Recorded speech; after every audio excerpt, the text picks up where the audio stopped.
Cah, kalian pernah dengar nggak cerita orang yang kerasukan? Mungkin pernah ya, Cah ya, di sekolah ataupun kerasukan yang ada di kampung. Biasanya kasus kesurupan itu dirasuki sama satu jin. Dan kalaupun dirasuki oleh lebih dari satu jin, biasanya paling nggak ya dua, tiga, dan itu pun bergantian, Cah. Tapi gimana ceritanya? Kalau yang merasuki itu bukan cuma satu, dua, ataupun 10, tapi ratusan jin sekaligus, Cah. Bayangin aja, satu tubuh manusia dirasuki ratusan jin yang berbeda-beda dan dari tempat yang berbeda-beda juga, Cak. Dan kali ini aku bakal ceritain sebuah kisah seram berkaitan dengan eksorsisme yang ada di Indonesia. Ini bukan cerita fiksi dari film ataupun cerita horor ya, Cak. Ini adalah kisah nyata yang pernah menggemparkan Surabaya di era tahun 1990-an. Kisah eksorsisme atau rukiah yang sering kita kenal paling fenomenal di Indonesia. Ini adalah kisah Havari, seorang mahasiswa cerdas yang tubuhnya menjadi sarang bagi ratusan makhluk gaib. Kisah yang tak terungkap, kisah yang mencari misteri. Misteri hari Kamis bukan tentang aku, tapi tentang kisah tersembunyi dalam seni bercerita. Tentu teka-teki misteri, mistika misteri hari Kamis. Halo Cah, selamat pagi, siang, sore, malam, dimanapun kalian berada. Selamat datang di Mistika, Misteri Hari Kamis. Gimana kabar kalian Cah hari ini? Semoga sehat-sehat terus ya Cah, dan jangan sakit-sakit. Hari ini kita ketemu lagi di hari Kamis, dan seperti biasa, waktunya Mistika. Hari ini aku bakal bawain cerita yang cukup seram tentang eksorsisme yang ada di Indonesia. Jadi, yang lagi nonton video ini sambil makan, siapin cemilan kalian, Cah. Dan yang nontonnya sambil beres-beres, nyetrika, atau ngelipetin baju, langsung aja duduk yang rapi, kencengin volumenya, dan langsung aja mari kicut, mari kita lanjut. Oke Cah, sekarang kita kenalan dulu sama tokoh utamanya. Namanya Havari.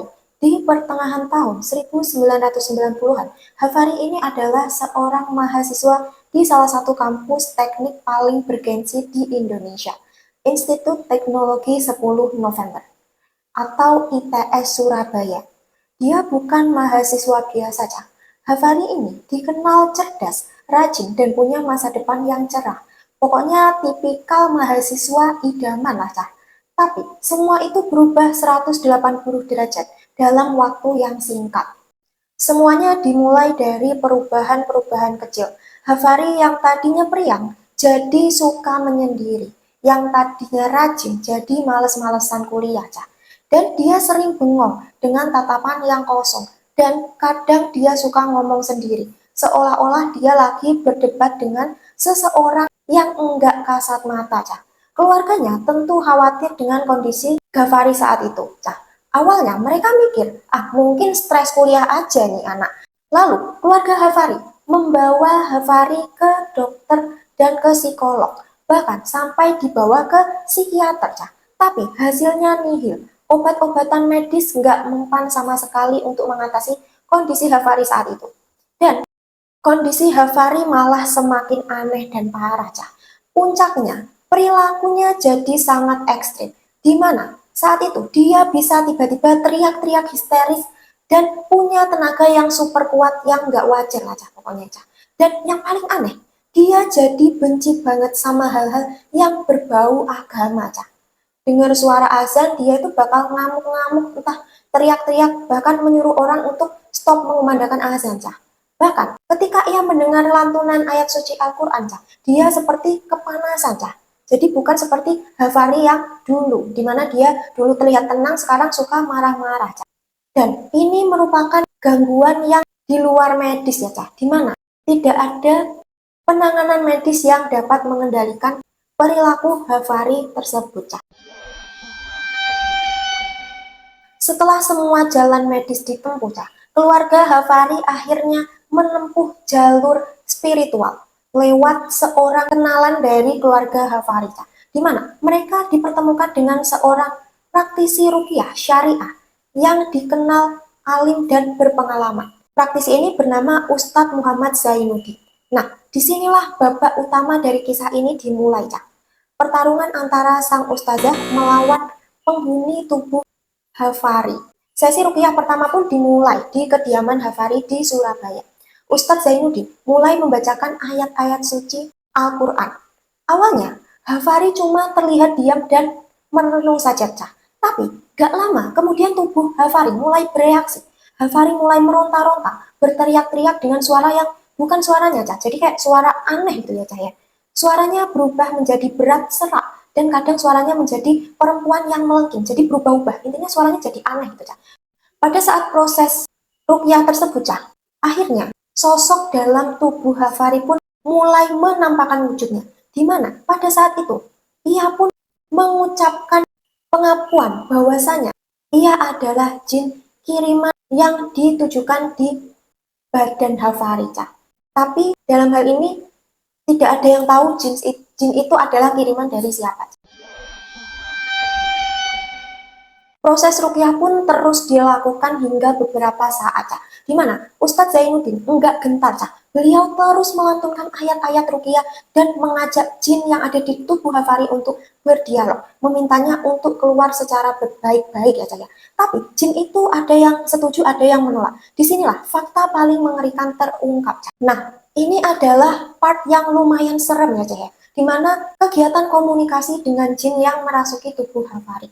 Lewat dialog yang panjang dan melelahkan, jin yang mengaku kalau dia enggak sendirian, Cah. Dimana pada saat berdialog dengan Pak Ustadz, jin tersebut mengaku bahwasanya dia berada di dalam tubuh Hafari dengan ratusan jin yang juga bersarang di dalam tubuh Hafari, Cah. Dia bilang di dalam tubuh Hafari ada ratusan jin lain yang bersarang. Gila kan? Proses eksorsisme ini enggak kayak di film yang selesai dalam satu hari atau satu malam atau beberapa hari, Cah, atau mungkin 2 hari ya, Cah. Tapi proses ini berlangsung berbulan-bulan, Cah. Dan sesi demi sesi, setiap sesi adalah pertarungan fisik dan batin yang luar biasa. Setiap kali Ustadz Zainuddin melakukan ruqyah, jin yang berada di dalam tubuh Hafari berbeda-beda, di mana beberapa jin yang berhasil dikeluarkan dari tubuh Hafari, di antaranya adalah sosok nenek tua yang memiliki suara melengking, serta hewan buas siluman harimau serta beberapa entitas jin lainnya, Cah. Mungkin kalian bertanya-tanya ya, Cah ya, dari mana semua jin itu datang? Dan dari sesi berdialog tersebut, Cah, akhirnya terungkap dari mana entitas-entitas itu berasal, Cah. Ada yang mengaku sebagai jin kiriman dari dukun, dan ada yang mengaku cuma ikut-ikutan aja, karena di dalam tubuh Hafari sudah sangat lemah, dan jin dari berbagai bangsa dan jenisnya tersebut dengan mudah dapat merasuki tubuh Hafari pada saat itu, Cah. Pada saat prosesi ruqyah, Cah, semua jin yang ada di dalam tubuh Hafari melakukan perlawanan, di mana hal ini ditunjukkan dengan prosesi ruqyah yang sangat panjang, Cah. Di mana satu hari bahkan Pak Ustadz hanya dapat bernegosiasi dan mengeluarkan satu jin saja, Cah. Bahkan yang lebih parahnya, ada yang mencoba menyerang Pak Ustadz Zainuddin secara fisik, serta ada juga yang hanya mengumpat dengan kata-kata kotor, Cah. Ada juga yang mencoba menipu Pak Ustadz dan bernegosiasi agar dirinya tidak dikeluarkan dari tubuh Hafari. Bayangin, Cah, betapa capeknya meladeni ratusan negosiator dalam tubuh Hafari yang berasal dari bangsa lain, Cah. Akhir pertarungan yang melelahkan. Satu persatu dengan kesabaran dan izin dari Yang Maha Kuasa, Ustadz Zainuddin berhasil mengeluarkan jin-jin yang bersarang di tubuh Hafari pada saat itu. Setiap ada jin yang berhasil dikeluarkan, tubuh Hafari akan lemas seketika, seolah energinya terkuras habis, Cah. Gimana enggak terkuras habis?